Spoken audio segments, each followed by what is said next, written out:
Guardian is at Ad Week in New York, and I'm speaking to Rob Schwartz, the Global Creative President of TBWA, and Andrew Oldham, producer of the Rolling Stones. Now, I saw your session earlier, and I asked a couple of people I know in the music industry, what should I ask you? And one of my friends said, does 2013 look like the early 60s to you?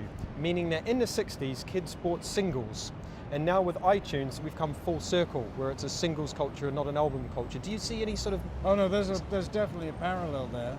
It's just, it's just a shame that everybody has to make the equivalent of the redundant album and then have a single pulled from it. Whereas in the days when we made singles, you were on a sort of probation with the record companies. You'd make a single, if you'd been a good boy and it sold a little, you were allowed another, then an album. But now everybody needs to express themselves right. for 48 minutes to find 3 that might work. And so are you a big fan of the album still? What's the future of the album? Of what? Of the album?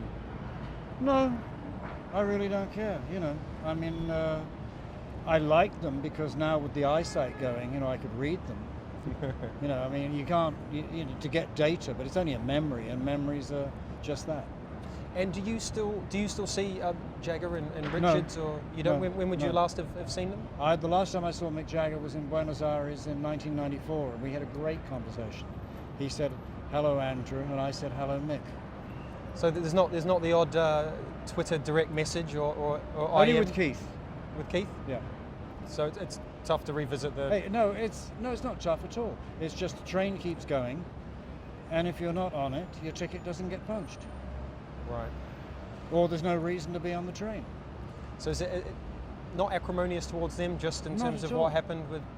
No. Was that Abco, was it? Is that where... Was that Abco? No, is that where well, it all that's a very good one for Times Square. Was it? No, it's just life as it happens, you know. You go where you want to. Now, they've signed for BMG, I saw the other week. What do you make of that? Or they've signed a deal for the music, for some of the rights, Is this haven't for they? the Financial Times or what? BMG is very interesting because the Rolling Stones make so much money when they do concerts and when they do tours that they suddenly realized that nobody knew how to collect new leaves from old trees. So they went to BMG. Is it something you would approve of? Oh, I definitely approve of it. I thought I heard you say in the session that you said music companies were redundant. Is that right? Except they're one job. They're redundant in terms of, like, if a new musician is going to go and enter into one of these 360-degree things, I think that's a waste of time. But if you're an old artist and you're commanding the respect from a record company that they will pay you what they've collected for you, then it's well worth it. I think just on that point, I think it's no. One of us hangs with rock stars. One of us was a rock star. You know, there you go. But I think one of the opportunities for brands now is to replace the record label, because, you know, kids today, artists today, they've got all the tools to get the songs, to make the material happen, and sometimes they just might need a sponsor, a benefactor, and I think that's where brands can come in. Do you think that's also the rise of social media? Once upon a time, you had to go to a label. You had no route to audience, so to speak. But now with social media, half the time they come ready packaged, selling T-shirts. They've got followings. Social media is the advanced man. You know, it seems like you don't need your guy in Cleveland, because Cleveland comes to you.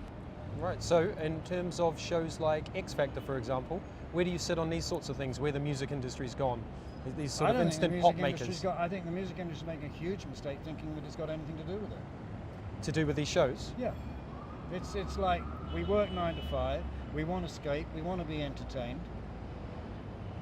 Well, you had an image up there of Harry Styles, in the session I mean, of Harry Styles next to Mick Jagger. It is an uncanny resemblance. There's something, as I saw it, that this 5-member band, One Direction, is a lot like another 5-member band that was extremely successful. And I think the Harry Mick thing, to me, it was inescapable for me.